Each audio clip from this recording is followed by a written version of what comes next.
Hi guys, welcome to FinBasics. So FinBasicsல வந்து tax related content வந்து நம்ம ரெகுலர் பேசிஸ்ல பண்ணிட்டு இருக்கோம். And tax related consultancy and opinions எல்லாமே வந்து ரெகுலரா ப்ரொஃபஷனலா கொடுத்துட்டு வந்துட்டு. ஸோ இந்த டாபிக் இப்போ டேக்ஸ் ஃபைலிங் சீசன் வந்ததுனால நமக்கு நிறைய மெயில்ஸ் வந்து வந்துட்டு இருக்கு. நம்ம டாக்ஸேஷன் ஃபைல் பண்றதுக்கு என்னென்ன ப்ரொசீஜர்ஸ் அது இதுன்னு டாபிக் ஒரு பக்கம் இருந்தாலும் ஃபாரின்ல இருந்து நிறைய சப்ஸ்கிரைபர்ஸ் அண்ட் வியூவர்ஸ் வந்து மெயில்ஸ் அனுப்புறாங்க. அவங்க கேள்வி என்னன்னா, நான் வந்து ஒரு என்ஆர்ஐயா இருக்குங்க, இந்தியாவில இருந்து எனக்கு சில இன்கம் வந்துட்டு இருக்கு, அவர் இந்தியாவில் சில அசட்ஸ் இருக்கு, ஃபாரின்லயும் எனக்கு அசட்ஸ் இருக்கு. ஸோ நான் வந்து Indian income tax return file பண்ணணுமா, இல்லை ஃபைல் பண்ணக்கூடாதா, இல்லை எவ்வளோ டேக்ஸ் வரும் அப்படிங்கிறத அவங்களுடைய டாக்ஸேஷன் ஸ்ட்ரக்சர் எப்படி இந்தியாவில் இருக்கும் ஆஸ் என்ஆர்ஐ. ஏன்னா அந்த கண்ட்ரிலையும் அவங்க ரெசிடென்ட்டாக இருப்பாங்க, இந்தியன் சிட்டிசனாகவும் அவங்க இருப்பாங்க. ஸோ இந்த டாபிக் பற்றி தான் இந்த வீடியோவில் நம்ம பார்க்க போகிறோம். வாங்க இந்த வீடியோக்குள்ளே போகிறோம்.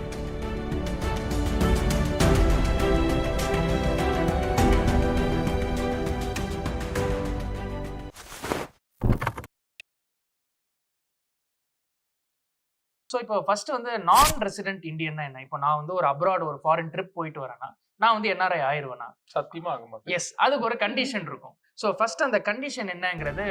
ஸோ இப்போ பேசிக்கலி நிறைய பேர் வந்து ஃபாரின் ஜாப் நான் வாங்கிட்டு இந்தியாவில இருந்து பண்ணா கூட நான் வந்து நான் ரெசிடென்ட்னெல்லாம் ஒரு மிஸ்கன்செப்ஷன் இருக்கு. பட் அது கிடையவே கிடையாது. ஸோ இதுக்கு வந்து டாக்ஸ் ரெசிடென்சி ரூல் அப்படின்னு ஒரு கான்செப்ட் இருக்கு. ஸோ அதாவது இன்கம் டாக்ஸ்லேயே வந்து ஒருத்தர் எப்போ நான் ரெசிடென்ட்டாக கிளாஸிஃபை ஆகிறாங்க, எப்போ ரெசிடென்ட்டாக கிளாஸிஃபை ஆகுறாங்கிறது ஸ்பெசிஃபிக்காக சொல்லியிருக்காங்க. ஸோ இது வந்து ரெசிடென்சி பேஸ் பண்ணி, ரெசிடென்சியும் சிட்டிசன்ஷிப்பும் வேறங்க. நம்ம ஒரு கண்ட்ரியில எவ்வளோ டேஸ் ஸ்பெண்ட் பண்றோமோ அதை பேஸ் பண்ணி தான் நீங்க எங்க டாக்ஸ் கட்டணும் அப்படிங்கிறது டிட்டர்மைன் ஆகுது. ஸோ ஒரு ரெசிடென்ட் யாரு அப்படின்னு கேட்டீங்கன்னா, ஒரு ஃபினான்ஷியல் இயர்ல 182 டேஸுக்கு மேல நான் இந்தியாவில் இருந்தேன் அப்படின்னா you are an Indian resident as per tax law. இதை இன்னும் ஒரு சப் கிளாசிபிகேஷன் கீழே வந்தோம் அப்படின்னா, அந்த ஃபினான்ஷியல் இயர்ல 60 டேஸ் தான் இருந்தேன், ஆனா அதுக்கு முன்னாடி இமீடியட்லி ப்ரிசீடிங் 4 இயர்ஸ், அதுக்கு முந்தின 4 வருஷத்துல 365 டேஸ் மொத்தமா இந்தியால இருந்திருந்தேன் அப்படின்னா you become a tax resident of India. அப்போ இந்த கேட்டகரிக்குள்ள வராதவங்க எல்லாருமே வந்து நான் ரெசிடென்ட் தான். இதுல ஒன்ஸ் அகெயின் இன்னும் சப் கிளாசிஃபை பண்ணோம் அப்படின்னா not ordinary resident, ordinary resident எல்லாம் இருக்கு. பட் ரொம்ப நாங்க சொல்லி குழப்ப விரும்பல.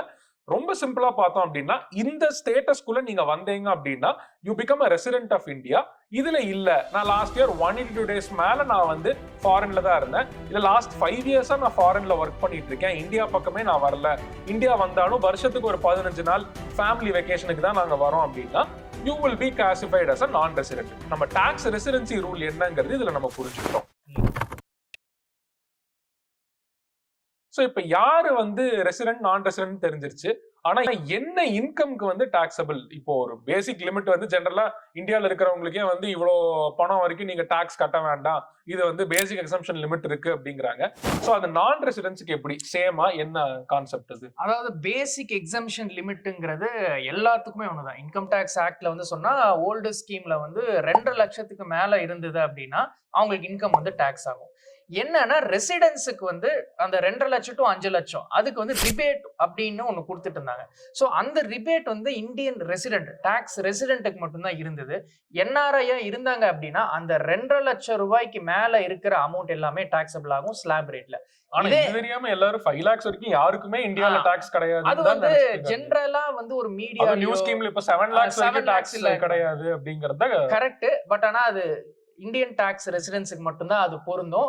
அது ஃபாரின், அதாவது நம்ம என்ஆர்ஐயா இருக்கும் அப்படின்னா அந்த என்ன ஸ்லாப் ரேட் 2.5 lakhs வரைக்கும் ஓல்டு ஸ்கீம்லயும் 3 லட்சம் ரூபாய் வரைக்கும் நியூ ஸ்கீம்லயும் மட்டும்தான் அவங்களுக்கு டாக்ஸ் கிடையாது. அதுக்கு மேல சம்பாரிச்சாங்கன்னா அந்த 7 lakhs அப்படிங்கறதெல்லாம் என்ஆர்ஐ வந்து மறந்துடலாம். அவங்களுக்கு வந்து அந்த ரிபேட் அப்படிங்கிறது கிடையாது. இன்னைக்குமே இன்கம் டாக்ஸ்ல 3 lakhsக்கு மேல நியூ ஸ்கீம்ல டாக்ஸ் இருக்கு. ரெசிடென்ஸ்க்கு 7 lakhs வரைக்கும் ஒரு ரிபேட் கொடுக்குறாங்க, அவ்வளவுதானே தவிர 7 lakhs வரைக்குமே டாக்ஸ் எக்ஸம்ப்டட் அப்படிங்கிறது எங்கேயுமே இந்தியன் இன்கம் டாக்ஸ் லாஸ்ல கிடையாது. இப்போ டாக்ஸ் ஸ்ட்ரக்சர், டாக்ஸ் ரேட்ஸ் பார்த்தோம். இப்போ என்ஆர்ஐ என்னென்ன இன்கமுக்குலாம் அவர் இந்தியால டாக்ஸ் கட்டணும், அதுக்கு ஏதாச்சும் ரொம்ப பேசிக்கா பார்த்தோம் அப்படின்னா ஒரு நான் ரெசிடென்ட் வந்து இந்தியால என்ன சம்பாதிக்கிறாரோ அதுக்கு எல்லாமே வந்து ஒரு டாக்ஸ் கட்டுற மாதிரி தான் இருக்கும். ஸோ இப்போ ஃபார் எக்ஸாம்பிள் அவங்க வந்து இன்வெஸ்ட்மெண்ட்ஸ் இந்தியால பண்ணிருக்கலாம், இல்ல ஒரு ஹவுஸ் ப்ராப்பர்ட்டி வச்சிருக்கலாம், அதுல ரெண்டல் இன்கம் வரலாம், நீங்க வந்து ஸ்டாக் மார்க்கெட்ல இன்வெஸ்ட் பண்ணிருக்கலாம், அதுல இருந்து டிவிடெண்ட் வரலாம், இல்ல நீங்க வந்து ஸ்டாக் மார்க்கெட்ல இன்வெஸ்ட் பண்ணதை லிக்விடேட் பண்ணும் போது கேபிட்டல் கெயின்ஸ் வரும், நீங்க வந்து ஒரு ப்ராப்பர்ட்டியை சேல் பண்றீங்க அப்படின்னா அப்பவும் ஒரு கேபிட்டல் கெயின்ஸ் ட்ரிகர் ஆகும். இப்ப நீங்க என்ஆர்இ என்ஆர்ஓ அக்கௌண்ட்ல கூட நீங்க பணம் வச்சிருப்பீங்க, அதுல ஒரு சில பேர் வந்து இந்த என்ஆர்ஓ எஃப்டிஸ்ல எல்லாம் அதாவது எஃப்சிஎன்ஆர் டெபாசிட்ஸ் அப்படின்னு சொல்லுவாங்க. அந்த டெபாசிட்ல நீங்க இன்வெஸ்ட் பண்ணி உங்களுக்கு more than 2.5 lakhs interest per annum வருது அப்படின்னா you are still under the taxability slab கூட நீங்க வருவீங்க. இதே இது 2.5 lakhs எனக்கு இன்ட்ரெஸ்ட் per annum வரல, பட் ஸ்டில் பேங்க் சைட்ல அவங்க வந்து டிடிஎஸ் டிடக்ட் பண்ணிட்டாங்க, அந்த டிடிஎஸ் நீங்க கிளைம் பண்ணி ரீஃபண்ட் வாங்கணும். 2.5 lakhs கீழே தான் இன்கம் இருக்கு, பட் பேங்க் பிடிச்ச டிடிஎஸ் நீங்க ரீஃபண்ட் கிளைம் பண்ணணும்னா இந்த எல்லா சர்க்கம்ஸ்டன்சஸ்லயும் நீங்க ஐடி ரிட்டர்ன் இந்தியால ஃபைல் பண்ணி தான் ஆகணும். So it becomes mandatory when your income crosses 2.5 lakhs.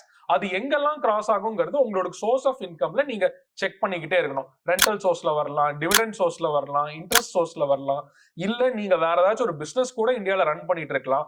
அதுல மோர் தென் 2.5 lakhs நீங்க earn பண்றீங்க அப்படின்னா டெஃபினெட்லி நீங்க இந்தியால இன்கம் டாக்ஸ் ரிட்டர்ன் ஃபைல் பண்ணி தான் ஆகணும். இப்போ வந்து இந்தியாவோட இன்கமுக்கு வந்து கேபிட்டல் கெயினுக்கு இதெல்லாம் ஒரு நான் ரெசிடென்ட்டுக்கு வந்து இங்க டாக்ஸ்னா, நான் அந்த கண்ட்ரில ரெசிடென்ட்டா இருந்தேன்னா எனக்கு உலகத்துல சம்பாதிக்கிற எல்லா இன்கமுக்கும் டாக்ஸ் கட்டணும். அப்போ இந்த இந்தியன் இன்கமும் அங்க டாக்ஸ் கட்டுவேன், இந்தியன் இன்கம்ல நான் இந்தியாலயும் டாக்ஸ் கட்டுவேன். அப்ப எனக்கு டபுள் டாக்ஸ் ஆகுது இல்லையா? அதுக்கு என்ன பெனிஃபிட் இருக்கு? இது இல்லாஜிக்கலா இருக்கு. இந்த இன்ஃபர்மேஷன் பாத்தீங்கன்னா யூடியூப்ல நிறைய கிடைக்கவே கிடைக்காது. குளோபலி வந்து மோஸ்ட் ஆஃப் த கண்ட்ரீஸ் வந்து டபுள் டாக்ஸேஷன் அவாய்டன்ஸ் அக்ரிமெண்ட் ஒன்னு சைன் பண்ணிருக்காங்க. இந்தியா வந்து மோஸ்ட் ஆஃப் த கண்ட்ரீஸ் கூட சைன் பண்ணிருக்கு. இப்போ நான் ஒரே இடத்துல இருக்கிற இன்கமுக்கு 2 கண்ட்ரில டாக்ஸ் கட்டணும் அப்படின்னா அது கவர்மெண்டே வேண்டாம்ப்பா, அப்படியெல்லாம் அவ்வளவு மோசமானவங்க நாங்க கிடையாதுங்கிறத அவங்க தெளிவா இருக்காங்க. சோ இதுல அவங்க என்ன பண்றாங்க அப்படின்னா, இந்த டபுள் டாக்ஸேஷன் அக்ரிமெண்ட் இந்த நீங்க இருக்கிற கண்ட்ரியும் உங்களோட ஹோம் கண்ட்ரி ஃபைல் பண்ணிருக்காங்க அப்படின்னா, சோ நீங்க வந்து அந்த கண்ட்ரி இப்ப இந்தியால நீங்க கட்டக்கூடிய டாக்ஸ உங்களோட எக்ஸிஸ்டிங் கண்ட்ரி நீங்க எந்த கண்ட்ரில இருக்கீங்களோ அங்க நீங்க வந்து கிரெடிட் எடுத்துக்கலாம். இப்ப இங்க 1 லட்சம் ரூபாய் நீங்க டாக்ஸ் கட்டியிருக்கீங்க அப்படின்னா யூஎஸ்ல இருக்கீங்க அப்படின்னா அந்த 1 lakh ஈக்குவலண்டான ஒரு டாலர்ஸ், அது ஒரு சின்ன ஒரு கால்குலேஷன் இருக்கு. அந்த கால்குலேஷன் பேஸ் பண்ணி அது ஒரு ஈக்குவலண்டான அமௌண்ட்டை வந்து உங்களோட யூஎஸ் இன்கம் டாக்ஸ்ல நீங்க கிரெடிட் எடுத்துக்கலாம். இதான் வந்து டபுள் டாக்ஸேஷன் அவாய்டன்ஸ் அக்ரிமெண்ட்ல ஃபாரின் டாக்ஸ் கிரெடிட் மெக்கானிசம்னு சொல்லுவாங்க. அதே மாதிரி இப்ப நீங்க வந்து அந்த கண்ட்ரில இருக்கும் போது மேண்டேட்டரியா நீங்க இந்தியால ஏதாச்சும் அசெட்ஸ் வச்சிருக்கீங்க அப்படின்னா அவங்களோட டாக்ஸ் ஆஸ்பெக்ட் பேஸ் பண்ணி ஃபாரின் அசெட்ஸை டிக்ளேர் பண்ணி ஆகணும். டெக்னிக்கலி நீங்க வேற கண்ட்ரியோட ரெசிடென்ட் ஆகுறீங்க அப்படின்னா உங்களோட எல்லா இன்கம் ரிப்போர்ட்டிங் வந்து அந்த கண்ட்ரிக்கு தான் சேர்ந்தது. அப்போ இந்தியால இருக்கிற அசெட்ஸ் இன்க்ளூடிங் பேங்க் அக்கவுண்ட் வந்து ஃபாரின் கரன்சி நான் வச்சிருக்கேன், ஃபாரின் பேங்க் அக்கவுண்ட் வச்சிருக்கேன், ஃபாரின் ப்ராப்பர்ட்டி வச்சிருக்கேன்னு சொல்லிட்டு உங்களோட டாக்ஸ் ரெசிடென்ட் கண்ட்ரில நீங்க ரிப்போர்ட் பண்ற மாதிரி இருக்கும். பட் இதெல்லாம் ஓகே, நிறைய இந்தியன்ஸே வந்து நான் வந்து ஃபாரின் ஷேர்ஸ்ல இன்வெஸ்ட் பண்ணிருக்கேன், ஆப்பிள் ஷேர்ஸ் இருக்கு, டெஸ்லா ஷேர்ஸ் இருக்குன்னு எல்லாம் சொல்லிட்டு இருக்காங்க. அப்ப அவங்களுக்கு இங்க எதுவும் செக் இல்லையா? இது என்ன ப்ராப்ளம்னா, கோவிட் டைம்ல வந்து நிறைய பேர் டிமேட் அக்கௌண்ட்ஸ் ஓபன் பண்ணிட்டு ஃபாரின் ஸ்டாக்ஸ் ஆகட்டும், இந்தியன் ஸ்டாக்ஸ் ஆகட்டும், எக்கச்சக்கமா எக்ஸ்போஷர் கிடைச்சது. இப்போ இந்தியன் புரோக்கர்ஸ் மூலியமாவே ஃபாரின் ஸ்டாக்ஸ் வாங்கிக்கலாம் அப்படிங்கிற கன்வீனியன்ஸ் எல்லாம் வந்ததுனால நிறைய பேர் நான் யூஎஸ் மார்க்கெட்ஸ்ல இன்வெஸ்ட் பண்றேன் அப்படிங்கறத வச்சுட்டு அவங்க ஒரு ஆப்பிள் ஸ்டாக்ஸோ இல்ல டெஸ்லா ஸ்டாக்ஸோ வாங்கினாங்க. ஆனா அவங்க என்ன மிஸ்டேக் பண்ணாங்கன்னா, அவங்க மேபி ஒரு காலேஜ் ஸ்டூடெண்ட்ஸா இருந்திருப்பாங்க, இல்ல வந்து இப்பதான் என்ட்ரி லெவல் ஜாப் பண்ணிட்டு இருப்பாங்க, ஐடி பண்ணாம இருந்திருப்பாங்க. But they are holding foreign shares. Foreign shares நீங்க ஹோல்ட் பண்ணீங்கன்னா மேண்டேட்டரியா உங்களுடைய ஐடி ரிட்டர்ன்ல அதை டிஸ்க்ளோஸ் பண்ணணும். இது வந்து நான் வந்து ஆப்பிளோட ஒரு ஷேர் தான் வச்சிருக்கேன், அப்ப நான் டிஸ்க்ளோஸ் பண்ணணுமா? கண்டிப்பா பண்ணணும். ஏன்னா ஷேருங்கிறது பாத்தீங்கன்னா ஒரு அசெட்.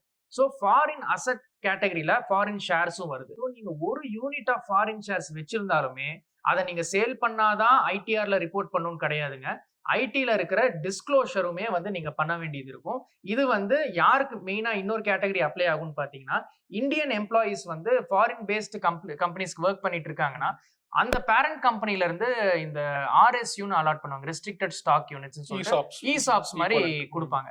சோ அவங்களுமே வந்து ஈசாப்ஸ் வந்து பெர்குசிட்ஸா நம்ம சேலரியில காமிச்சிருவோம். பட் ஐடிஆர்ல இந்த காலத்துல காட்டுறது இல்ல. அந்த ஷெட்யூல் அசெட்ஸ்ல வந்து ஃபாரின் ஷேர்ஸ் இருக்கு அப்படிங்கிற டிஸ்க்ளோஸ் பண்றது இல்ல. இது பண்ணாமுட்டா இன்கம் டாக்ஸ்ல ஒரு மிகப்பெரிய லேப்ஸ். இது நம்ம நிறைய வியூவர்ஸ் பாத்தீங்கன்னா ஐடி ஃபீல்ட்ல இருக்கீங்க, கூகுள், மைக்ரோசாஃப்ட் இந்த மாதிரி பெரிய கம்பெனிஸ்ல ஒர்க் பண்ணும்போது உங்களுக்கு கண்டிப்பா வந்து அந்த ஈசாப்ஸ் அலோகேட் பண்ணிருப்பாங்க. அதை வந்து ஃபார்ம் 16ல ஜெனரலி அதோட ஈக்குவலன்ட் வேல்யூ கொடுத்துடுறாங்க.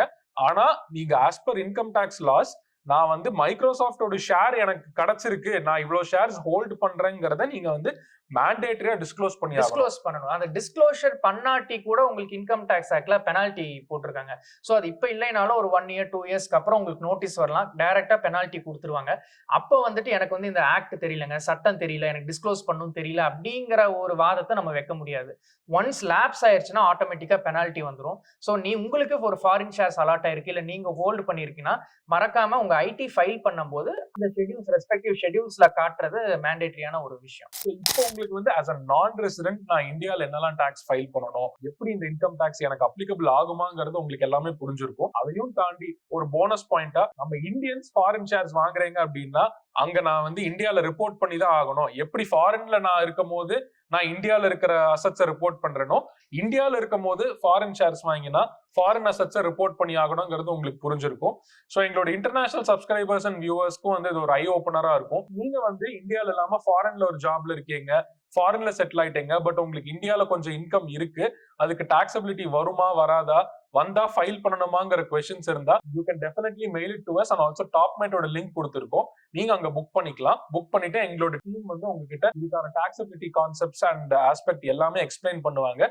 ரிட்டர்ன் ஃபைல் பண்றது கூட நாங்க ஹெல்ப் பண்ணிட்டு இருக்கோம். ஸோ இந்த வீடியோ நாங்க வந்து ஷூட் பண்ணது பாத்தீங்கன்னா சிக்னேச்சர் மொமெண்ட் ஸ்டுடியோல. ஸோ அவங்களோட பேஜும் நாங்க வந்து லிங்க்ல கொடுத்துருக்கோம். Please check out them also.